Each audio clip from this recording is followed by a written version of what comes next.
саламатсыздар ма студенттер? Бүгінгі сабақтың тақырыбы табиғи газ және мұнайға серік газдар. Бүгінгі сабақта оқитын тақырыптар бойынша табиғи газдар туралы түсінік, табиғи газдарға жататын химиялық элементтер, газ өнеркәсібі, мұнайға серік газдар. Табиғи газ жер қойнауларында органикалық заттардың анаэробты бөлінуі кезінде пайда болған газдар қоспасы. Табиғи газ пайдалы қазбалар қатарына жатады. Табиғи газ қабаттарда орналасқанда газ тәріздес күйде жекелеген шоғырлар түрінде немесе мұнай газ кен орындарының беткі бөлігіндегі арнайы газдың қабат ретінде немесе мұнайда, кей жағдайда суда ерітілген күйде болады. Қалыпты жағдайда табиғи газ тек газ тәрізді күйде болады. Сондай-ақ табиғи газ гидраттары түрінде кристалл күйінде де кездесе береді. Табиғи газдың иісі мен түсі болмайды.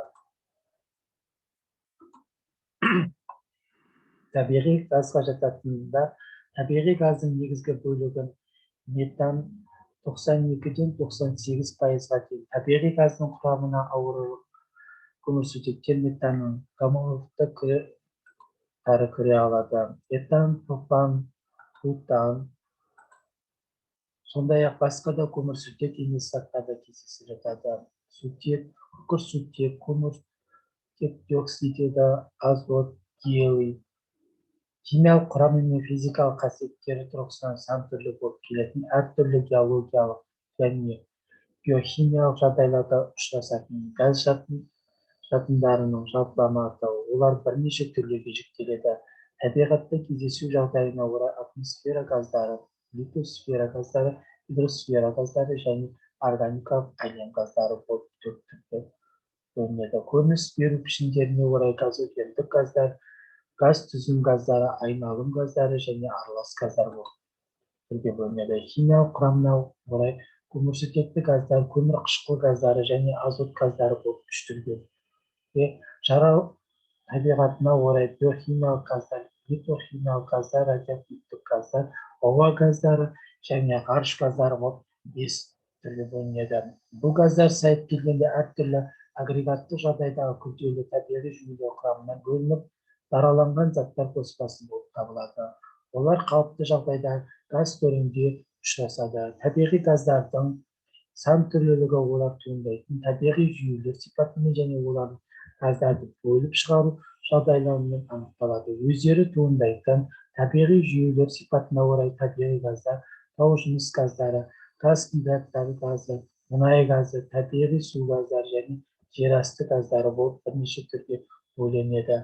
Табиғи жүйелердің газ бөліп шығару жағдайына орай табиғи газдар өздігінен бөлініп шыққан газдар және әдейілеп өндірілген газдар болып екі топқа жіктеледі. Газ өнеркәсібі дегеніміз табиғи газ кен орындарына барлау жүргізеді. Мұнай, көмір мен тақтатастан жасанды газ өндіруді, газды тасымалдауға және оны өнеркәсіп пен коммуналдық тұрмыстық шаруашылықта пайдалануды қамтитын отын өнеркәсібінің бір саласы. Газ өнеркәсібі әсіресе ақш-та, Канадада, Мексикада, ерте кезден дамыған Англия, Франция, Бельгия, тағы басқа елдер 18-ші ғасырдың соңында тас көмірден жасанды газ өндірісін жолға қойды. Ресей мен Қазақстанда 20-ші ғасырдың алғашқы жартысына дейін табиғи газ өндірілген жоқ. Тек мұнай кәсіпшіліктерінен аздаған газ алынып тұрды. Газ калориясы жоғары, тасымалдану жеңіл, бағалы химиялық шикізат. Өндірісте пластмасса, химия талшықтарын, синтетикалық каучук, азот тыңайтқыштарын алуда қолданылады. Газ өндіру 1920 жылда жекеленген сала ретінде Маңғыстау алабын игерген кезде пайда болды. Оның серпіліп кең көлемде өндірілуі Қарашығанақ кен орнын игеруіне байланысты болды. Қазіргі кезде республикамызда 100-ге жуық газ қоры барланды, бірақ оның 2-ден 5 бөлігі Қарашығанақ кен орнының үлесінде. Келесі ірі кен орындарына Қарашаған кені, Сонажол жатады. Газдың негізгі қоры көбінесе мұнай газ кен орындарында мұнаймен бірге кездеседі. Оңтүстігімізде Шу, Сарысу газ алабы біртіндеп қолға алынып игеріле бастады. Мұнайға серік газдар. Мұнайға серік газдар пайда болу кеніне табиғи газдарға жатады. Олардың бұлай ерекше аталуы мұнай кенінің бірге кездесуіне байланысты олар ондай ерікті күйде болады. Немесе мұнай кенінің үстін бүркіп жатады. Мұнай жоғары көтерілгенде қысым кенет төмендейді. Газдар сұйық мұнайдан бөлініп шығады. Ертерек кезде мұнайға серік газдар пайдаланылмайтын, мұнай өндіретін жерде оны жағып жіберетін, қазір ондай газдардың жинап алады. Өйткені олар табиғи газ сияқты жақсы отын және бағалы химиялық шикізат болып табылады. Құрамында метанмен бірге басқа да көмірсутектер этан, пропан, бутан, пентаның едәуір мөлшері бар болғандықтан серік газды пайдалану мүмкіндігі табиғи газға қарағанда тіпті едәуір тең. Сондықтан табиғи газға қарағанда химиялық өңдеу жолымен серік газдан заттарды көп мөлшерде алуға болады. Қолдануына қарай серік газдарды тиімді пайдалану үшін оларды құрамдан жақын қоспаларға бөледі. Пентан, гексан және басқа көмірсутектердің қалыпты жағдайда сұйық күйде болатын қоспалары газды бензин түседі. Одан кейін пропан мен бутанның қоспасы бөлінеді. Газды бензин мен пропан бутан қоспасын бөліп алғаннан кейін құрғақ газ алады. Оның басым көпшілігі метан мен бутан қоспасынан құралады. Газды бензин құрамында өте үшқыш сұйық көмірсутектер бар. Сондықтан оны двигательдерді оталдырған кезде тез тұтандыру үшін бензинге қосады.